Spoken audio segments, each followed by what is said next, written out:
오늘 저희가 읽은 말씀에 19절에 보면 오직 성도들과 동일한 시민이요 하나님의 권속이라 이렇게 이야기를 합니다. 바로 여기는 그 교회를 지칭을 하는 것입니다. 교회는 하나님의 시민이고 하나님 나라의 권속입니다. 또한 교회는 모든 성도들과 함께 모여지는 공동체가 바로 교회입니다. 오늘 사도 바울은 어떻게 하면 교회를 우리들에게 가장 잘 설명할 수 있을까? 그래서 교회를 설명하는데 때로는 집을 비유로 해서도 이야기하고 때로는 건물을 비유해서 이야기도 하기도 합니다. 그런데 이 교회의 특징을 가장 잘 담고 표현할 수 있는 것 가운데 하나가 바로 가족입니다. 교회는 하나님의 가족입니다. 그래서 사도는 하나님의 교회를 하나님의 가족, 하나님의 성도, 하나님의 권속 이런 말로 동일하게 표현을 합니다. 사도 바울의 같은 저작인 갈라디아서 6장에 보면 우리는 기회 있는 대로 모든 얘기에 착한 일을 하되 더욱 믿음의 가정들에게 할지니라. 그 가정이라고 번역된 단어를 영어로는 household, 그래서 가정, 이게 또 세대를 이루는 가족, 그래서 세대와 세대를 이어가는 이러한 가족, 이런 의미로도 사용이 되어집니다.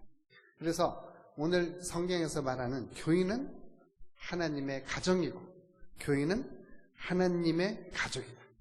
그래서 모든 성도들이 바로 하나님의 교회라고 하는 이름으로 모여 있지만 그 교회에 있는 모든 성도들의 공동체는 바로 하나의 가족이다 라고 하는 것입니다. 동일한 의미로 교회를 사도는 하나님의 성전 이렇게도 말합니다. 그러니까 내가 바로 교회고 내가 하나님의 성전이고 우리가 함께 모여 있는 곳이 바로 하나님의 성전입니다.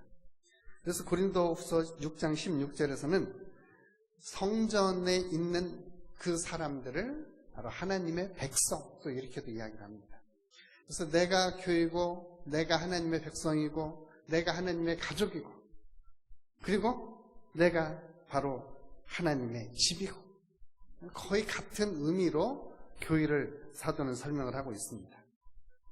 장차 최후의 예수 그리스도께서 재림하실 때 그때의 교회는 예수님은 신랑, 교회는 신부로 이렇게 비유를 합니다. 그래서 신랑과 신부, 예수님과의 어린 양과의 혼인잔치 이런 것들로서 교회를 표현을 합니다. 그러니까 이런 모든 표현들을 보면 교회는 가시적인 눈에 보이는 건물이라기보다는 바로 성도들의 모임을 교회라고 말할 수 있습니다. 그 성도들이 어떤 성도들이냐? 바로 하나님을 예배하는 사람들의 모임, 하나님을 예배하는 사람들의 모임, 이 모임을 교회라고 말할 수 있고 그 교회는 바로 하나님의 가족입니다. 우리가 가족 이렇게 말하면 우리 가장 가까운, 가장 친밀한 이 관계를 말합니다. 우리는 다 가족 안에서 출생을 했고 가족의 가장 기본적인 구성원인 어머니와 아버지, 아버지와 어머니 이렇게 하면은 남성 중심이라고 그러고 또 어머니와 아버지 하면 또 여성 중심이라고 이렇게 하는데 그래서 이렇게 바꿔가면서 합시다. 아버지와 어머니, 어머니와 아버지 이게 중심이 되어져서 가정을 이룹니다. 그리고 그 가정에서 또 자녀들을 출생하고 그리고 그 가족들이 하나의 공동체를 이룹니다. 마찬가지로 같은 의미를 우리 교회에도 적용시키면서 교회는 바로 하나님의 가족이라고 말할 수가 있습니다. 물론 우리 성경에서 교회를 말할 때는 어느 지역에 있는 어떤 특별한 사람들의 모임을 지칭할 때도 있고 때로는 어떤 가정에서 모이는 그러한 공동체를 지칭할 때도 있습니다. 때로는 어느 큰 도시 그 전체를 지칭해서 이야기할 때도 있어요. 그렇지만 중요한 것은 그 공동체 안에서 하나님을 예배하는 사람들의 모임, 그 모임을 일컬을 때 성경에서는 교회라고 이야기를 한다라고 하는 겁니다. 그래서 이 교회라고 이야기하는 이 교회를 사도는 교회라고 하는 말보다는 바로 하나님의 가족이라고 하는 말로서 교회를 표현을 합니다. 그 가족 중심에는 바로 부부가 있습니다. 물론 그 부부가 결혼해서 자녀들을 낳고 또 자녀들은 출가해서 또 자녀들을 낳을 수 있습니다. 요즘은 뭐 가족들이 다 이렇게 따로따로 사는 핵가족 시대에 살고 있습니다. 우리가 산업혁명 이전 전 근대에는 거의 가족들이 함께 모여 살았습니다. 또 가족이 집안의 생산 능력이고 가족의 식구들이 많아야 생산 자원이 많기 때문에 풍성하게 살 수 있었습니다. 그래서 한 가족이 숫자가 많아도 한 가족이고 부부만 살아도 한 가족이고 뭐 지금도 마찬가지입니다. 부부만 사는 사람도 한 가족이고 모든 여러 세대들이 뭐 할아버지부터 이렇게 손자까지 사는 이러한 데도 한 가족이고 그러니까 가족의 구성원은 많을 수도 있고 적을 수도 있습니다. 그렇지만 여전히 가족입니다. 때로는 이렇게 떨어져서 살 수도 있습니다.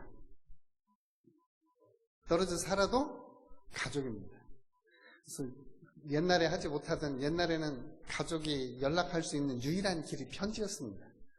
요즘은 편지 잃어버렸죠. 다 편지 어떻게 쓰는지 아버님 전상서 이런 편지들을 거의 다 잊어버렸을 거예요. 지금은 이제 음성통화도 아니고 거의 영상통화를 하기 때문에 뭐 지구 반대편에 있어도 바로 옆에 있는 것처럼 모여집니다. 그래서 이게 바로 가족이라고 하는 그 끈으로 모두가 하나가 되어서 어디에 있더라도 한 가족이라고 하는 것을 우리는 금방 확인할 수 있습니다. 그래서 우리가 어느 곳을 가봐도 어디에든지 십자가가 세워진 곳은 바로 우리 가족입니다. 물론 예배의 형태는 조금씩 다를 수 있어요. 저 아프리카 쪽은 예배 시간에 춤을 굉장히 많이 춥니다. 찬양을 많이 하고.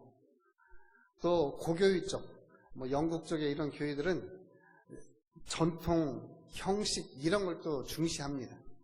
반면에 또 남미 쪽에 있는 오순절적인 교회는 뭐 우리가 생각하는 것 이상의 찬양과 춤, 저희는 가면 정신이 없이 현란합니다. 그런데도 그분들은 그런 예배를 통해서 하나님을 또 경험합니다.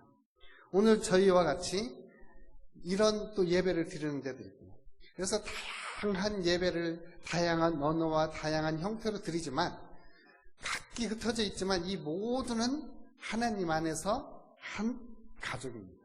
그래서 어디에 있든지 하나님의 가족이다.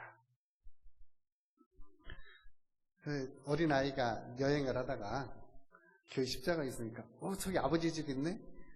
이랬대잖아요. 저와 여러분들도 혹시 그런 믿음 있습니까? 저 교회는 네 교회, 이 교회는 내 교회. 우리는 이런 개념들이 있는데 어디에 있든지 하나님의 예수 그리스도의 이름으로 모여지는 것은 하나님의 가족이다. 그래서 우리는 하나님의 가족입니다. 이 하나님의 가족들이 모여있는 곳에는 공통점이 있습니다. 그 중에 첫째가 바로 성령으로 거듭난 사람들입니다. 성령으로 거듭난 사람. 이게 사도 바울이 이때 양자라고 하는 단어를 쓰는데 그때 사도 바울이 살던 시대는 로마 시대잖아요. 로마 시대는 자기 자녀가 있어도 법적으로 자녀를 이렇게 양육을, 입양을 해요. 그래서 입양을 한 자녀에게 똑같은 권세를 줍니다. 이게 사도 바울 시대에 있었던 입양이에요. 양자예요. 그래서 사도 바울은 그런 사회적인 현상을 교회에다 적용을 시켜서 하나님 바깥에 있던 이방인이었지만 이제는 예수 그리스도를 믿고 성령으로 거듭난 사람들은 하나님이 입양을 해서 하나님의 자녀가 되게 했다. 그러니까 하나님의 가족은 다 법적으로 하나님 앞에 입양된 사람들이다. 그 입양된 사람들은 누구냐? 사도 요한이 요한복음 3장에서 말하는 것처럼 물과 성령으로 거듭난 사람들이다. 물과 성령으로 거듭난 사람들이 하나님 앞에 입양이 되어져서 그들이 하나님의 가족을 이루게 되었다. 이게 바로 하나님의 가족이라는 겁니다. 그러니까 이 하나님이 만드신 이 가족은 바로 하나님이 창조하시고 하나님이 세우시고 하나님이 붙잡는 것이 바로 하나님의 가족입니다. 저희들이 좀 종종 착각하는 게 있습니다. 저희가 목사님들이 교회를 개척하고 그 교회가 이렇게 성장하면 이 교회가 내 교회다. 이 교회를 내가 만들었다. 이런 개념이 있어요. 그래가지고 나중에 은퇴할 때 굉장히 아까워 많이 합니다. 저도 지난번 총회 대회 때 배석 때 그 기숙사 높은 데 가서 대학 전체를 이렇게 하면서 쭉 내려다봤습니다. 그러면서 그것을 이룬 우리 총회장님 볼 때는 내가 이걸 다 이루었다. 이런 생각을 만약 하게 되면 그 느부갓네살의 자리에 처할 수 있는 거지만 참 대단하다. 이런 생각이 들어요. 내가 이걸 다 이루었다. 그런 생각 때문에 우리가 교회를 내려놓지 못할 때가 많습니다. 교회는 하나님이 만드시고 교회는 하나님이 붙잡고 계시고 그 교회는 바로 하나님의 소속한 하나님의 가정입니다. 하나님의 가족입니다. 그 교회를 세우시기 위해서 예수님은 십자가에서 죽으셨고 부활하셨고 구해서 성령님을 보내주어서 거듭난 사람들로 하여금 모여서 예배하고 하나님을 찬미하고 하나님의 말씀을 배우는 공동체, 하나님의 가족으로 만드셨습니다. 그래서 하나님의 가족이 없는 곳에 하나님의 집을 세우기 위해서 우리는 사람들을 파송하죠. 우리가 그런 분들을 선교사 이렇게 말합니다. 또 지역에 교회가 없는 곳에 그곳에 교회가 세워질 수 있도록 우리는 또 그곳에 사람들을 보내어서 복음을 전하고 그 복음을 받고 성령으로 거듭난 하나님의 가족들이 거기에도 세워지게 합니다. 그래서 우리는 교회가 없는 곳에 교회를 세우기도 하고 또 교회가 없는 곳에 선교사를 보내어서 그곳에도 바로 하나님의 가족들이 세워질 수 있도록 하나님의 가정들이 세워질 수 있도록 우리는 협력을 하는 것입니다. 그 주체는 누구냐? 바로 하나님이세요. 거듭나게 하시는 분도 하나님이시고 그를 세우시는 분도 하나님이시고 거기에 교회를 세우시는 분은 바로 하나님이십니다. 그 세워진 교회를 계속해서 붙들고 계시는 분도 하나님이세요. 우리가 지역교회든 아니면 우리가 사도신경에서 고백하는 우주적인 보편적인 교회든 공교회든 이 교회는 바로 하나님이 붙들고 계십니다. 왜냐하면 하나님의 교회이기 때문에 하나님의 가족이기 때문에 그렇습니다. 우리는 하나님의 가족으로서 하나님의 가정의 구성원으로서 우리 자신들은 담대한 믿음과 또한 하나님 나라를 향한 소망 그리고 장차 예수님과 함께 부활할 것을 신뢰하는 하나님의 가족입니다. 그 가족이 오늘 여기에 있는 저와 여러분들은 지역교회, 우리 창성교회의 가족인 거예요. 그리고 옆에 있는 교회도 하나님의 가족이고 또 작은 교회도 하나님의 가족이고 큰 교회도 하나님의 가족이고 그래서 우리는 진정한 하나님의 가족입니다. 근데 하나님의 가족 안에는 또 개인들로 구성이 되어져 있는 거예요. 저와 여러분들 개인이 우리 교회를 구성한 것처럼 하나님의 가족 안에는 개인들이 있습니다. 그러니까 그 개인들을 하나로 묶어주는 가장 강력한 끈이 바로 가족이라는 끈이에요. 우리가 이제 심리학에서 사람이 정서적인 안정감, 그 정서적인 안정감을 갖는 데 있어서 중요한 정서라고 그럴까요? 느낌이라고 그럴까요? 감정이라고 그럴까요? 그 중에 하나가 바로 소속감입니다. 내가 소속해 있다라고 하는 이 느낌. 코미디언 말고 느낌. 아니까. 믿었듯이. 우리의 이 마음 안에서 내가 소속해 있다라고 하는 이 소속감. 이 소속감이 인격 형성이나 그의 안정감을 느끼면서 사회생활을 할 수 있는 가장 기본적인 사람이 느낄 수 있는 감정이에요. 바로 내가 교회에 소속해 있다고 하는 감정, 그리고 그 교회에서 사랑받고 있다고 하는 감정, 그리고 내가 그 교회의 일원으로서 그 교회에 소속되어져 있다고 하는 바로 이 소속감이 교회에서는 굉장히 중요합니다. 우리를 가정으로 하나로 묶어줄 수 있는 게 바로 소속감이에요. 물론 요즘처럼 해체된 그러한 대가족이 해체가 돼서 핵가족이 되어져 있는 데서는 이런 소속감들이 잘 못 느낍니다. 그래서 아버지는 하숙집이 되기가 쉽고 애들은 옷 갈아입고 나가는 데가 가정이 되어줄 수 있어요. 그래서 이런 소속감을 많이 잃어버리는 좀 험난한 세대를 우리가 살고 있긴 합니다. 그럼에도 불구하고 건강한 가정은 소속감을 느끼고 그리고 소속감을 통해서 가족은 다시 하나가 되어줄 수 있는 것입니다. 우리는 각기 다른 장소에서 일을 하고 각기 다른 직장에서 다른 사업장에서 우리의 섬기지만 또한 우리는 한 가족으로서 공동체를 섬기는 것입니다. 한 가족에 소속되어서 그 소속감을 가지고 우리는 그 소속감 안에서 가족 안에서 또한 사랑을 배우게 되는 것입니다. 한번 우리 가족들을 잠깐 이렇게 한번 생각해 보면 우리에게 소속해 있는 가족은 누구인지 그리고 가족들과 함께 어느 때가 가장 즐거웠던지 가족과 함께 위기와 슬픔을 어떻게 우리는 극복했었던지 그리고 가족들 사이에 어떻게 우리는 사랑의 친밀한 교제를 나눌 수 있었는지 이런 것들을 우리는 다시 한번 회상해 보면서 우리의 신앙에 있어서도 동일한 유비를 동일한 비유를 우리는 적용시킬 수 있습니다. 제가 지난주에 그 빅터 프랭클이라고 하는 분이 쓴 죽음의 수용소라는 책을 읽었어요. 근데 그 책에서 저희가 상상하는 것 이상 여러분들이 잘 아는 아이슈비츠에서 살아남은 사람이에요. 근데 그 살아남을 수 있는 그 죽음의 수용소에서 살아남는 사람들의 두 부류가 있는데 그 중에 하나가 자기가 무엇인가를 이 세상에 이루어야만 될 수 있는 특별한 사명감을 가진 사람.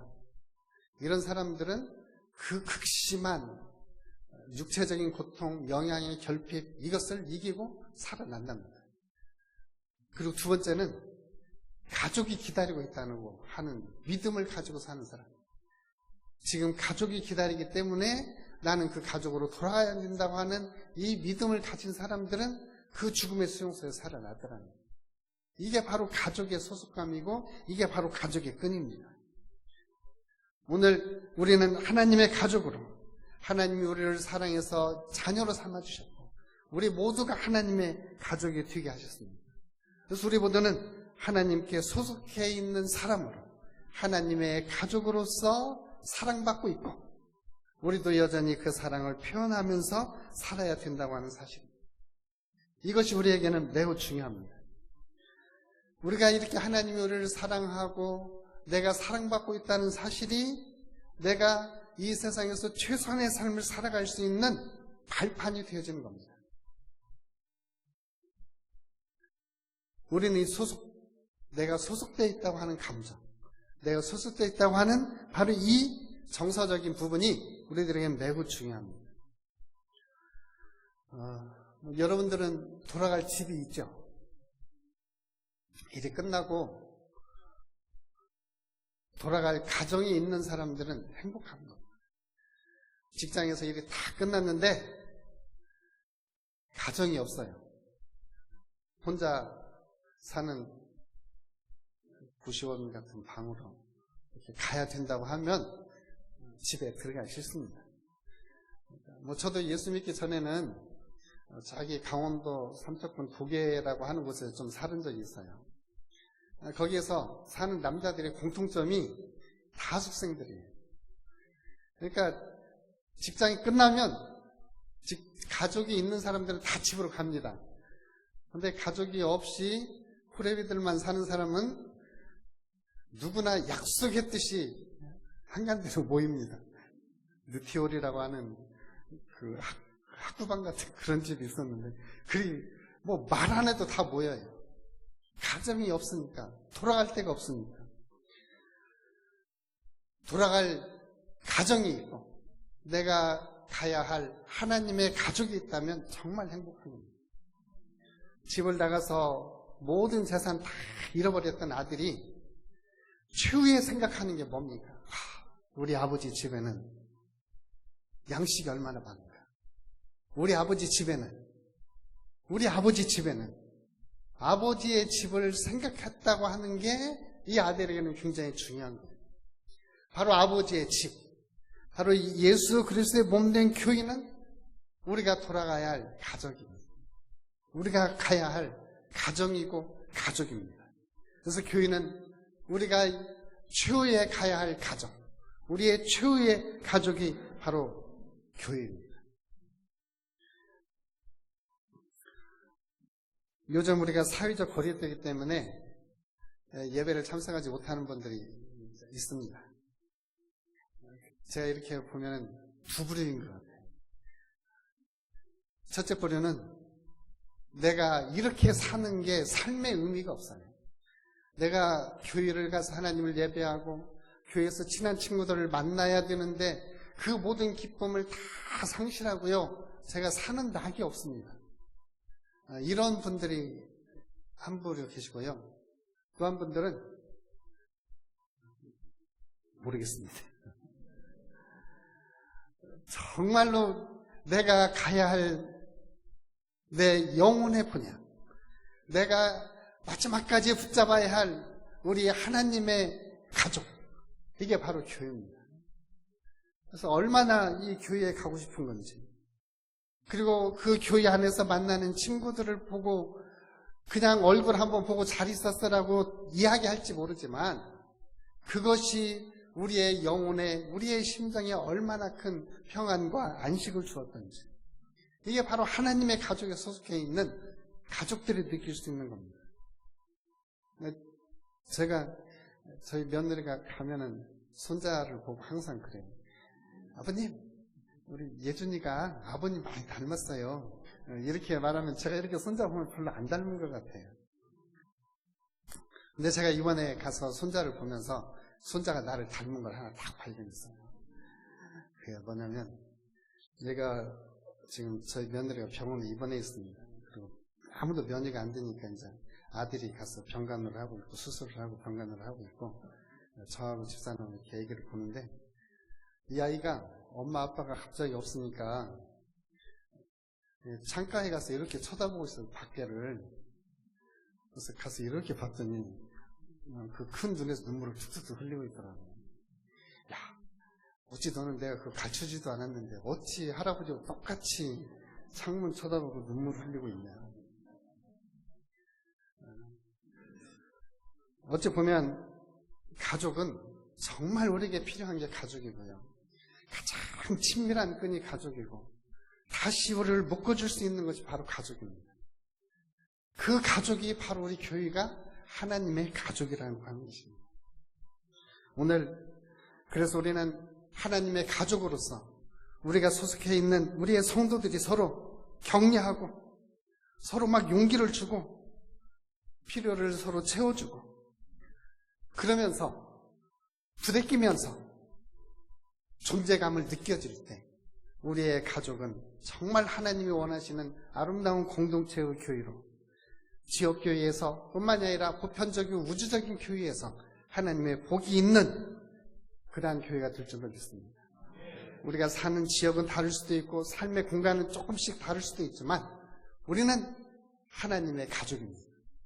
이제는 하나님의 가족으로서 여하튼 부대끼더라도 가족 안에서 부대끼고 그리고 그 가족 안에서 소속감을 가지고 그 가족 안에서 격려하고 가족 안에서 용기를 얻고 그리고 그 가족의 일원으로서 이 세대를 아름답고 복되게 살아가시기를 주님의 이름으로 축복합니다. 눈부시게 아름다운 부활의 계절.